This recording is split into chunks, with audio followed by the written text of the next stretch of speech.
Hey guys, one question I get a lot of at the office is, what's the best way to sleep? I've got this neck, wake up in the morning, I'm feeling achy. My shoulder's achy, my back is. There are so many different problems that people wake up with because they believe of the way they sleep. So we're just going to go over a few of these things and give you a little clarity into what needs to happen. For starters, the simplest way to look at things is you need to have your spine in a neutral position. Neutral, often supported position. What does that mean? That means if you're on your side, your head shouldn't be too low, it shouldn't be too high, it should be just right. Your spine should be nice and aligned. So depending on the softness of your pillow or your bed is going to dictate how big or small these pillows are going to be. So for instance, we'll start off laying on your back. You're going to need a smaller pillow because there's going to be less of a gap to fill with the curve in your spine. Oftentimes, our back gets a little achy, particularly with, depending on if you're more of an athlete, a softer bed might actually be more beneficial for you, but we can actually take pressure off of the spine by putting pillows under the knees. That's going to flatten out your spine a little bit, make it easier to support it. When it comes to these positions, it's very important that we need to find a position you can stick to, because ultimately, if you have a couple extra pillows, moving from laying on your back to the side while you're sleeping, you're going to end up screwing things up. So what needs to happen is figure out what you can live with the best.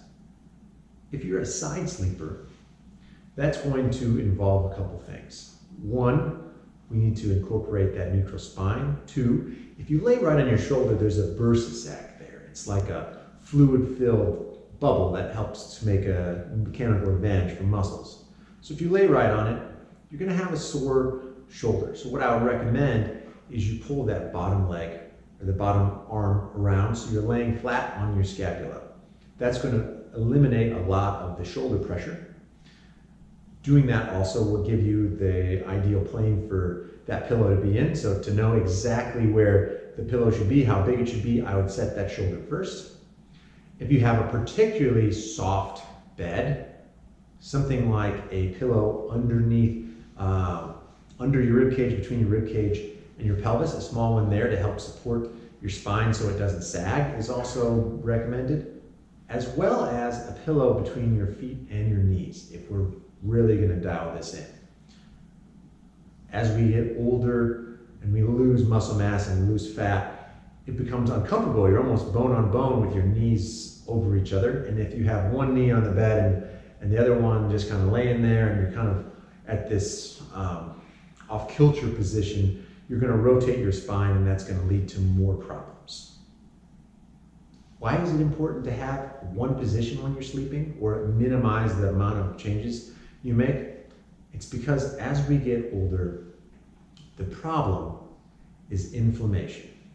When we're being active all day, we're creating inflammation. What's also happening is the muscles around that, say, disc that's calling for the inflammation, that joint that's irritated, calling for the inflammation, the muscles around that are pumping it away. So the inflammation stays at bay. Now when we're sleeping and we have this degenerated disc, which like to be upright, now get it on its side, and now it's a little easier for it to shear, which is going to create an immense amount of inflammation. The trouble with sleeping, though, is you're at rest. The muscles aren't doing a whole lot of activity, so the inflammation keeps building up.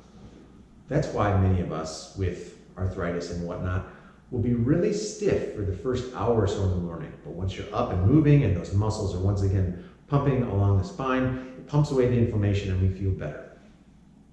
So the first thing we need to do is put ourselves in a position to succeed.